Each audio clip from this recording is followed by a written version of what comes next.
40 million people. Just sit with that for a second. Not a war, not a battle. An estimated total of human beings, men, women, children, who died during one empire's rise. In the 13th century, Genghis Khan built the largest contiguous land empire in history.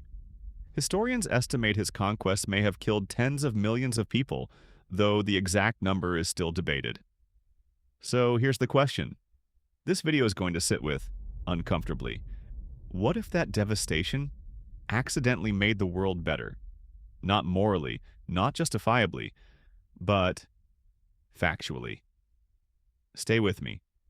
Before we go any further, let me be clear. This is not a defense of Genghis Khan. This is not an argument that suffering can be justified by outcomes. This is something more uncomfortable. The idea that destruction and progress can sometimes be connected. Around 1162 on the Mongolian steppe, a boy named Temujin was born into instability. By 9, his father was dead. His family was abandoned. They survived harsh winters alone, cut off from protection, forced to fight for survival. He was captured, enslaved, escaped, betrayed. By the time he was declared Genghis Khan, universal ruler Nixum in 1206, he had done something almost impossible. He united warring tribes that had never worked together. The Mongol strategy was brutally simple: surrender or be destroyed. This wasn't random violence, it was calculated. Destroy one city completely, and the next 10 surrender without resistance. And it worked. When cities surrendered, many survived. When they resisted, the consequences were catastrophic. Exact numbers are debated, but no historian disputes the scale of destruction. Now here's where history becomes strange. Because the first argument that the Mongol conquests changed the world has nothing to do with empire or power. It has to do with forests. When millions of people were killed or displaced, farmland was abandoned. And when farmland is abandoned, forests grow back. Trees absorb carbon. Lots of it. Some researchers suggest that this regrowth may have removed hundreds of millions of tons of carbon from the atmosphere. Not intentional, not planned, just a side effect of devastation on a massive scale. The second argument is more widely accepted. After the conquest came something unexpected: stability.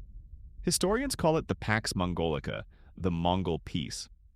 For the first time, a vast region stretching across Asia and into Europe was connected under one system.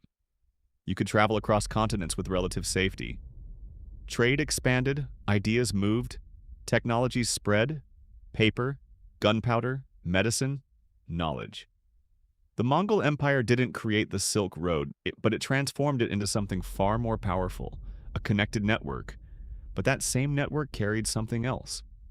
Something far more dangerous: the Black Death, a pandemic that killed tens of millions of people across Europe, Asia, and the Middle East.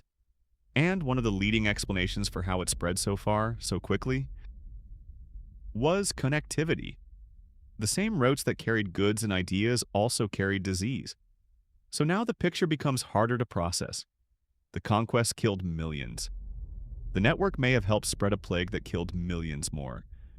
And yet, that same plague reshaped society.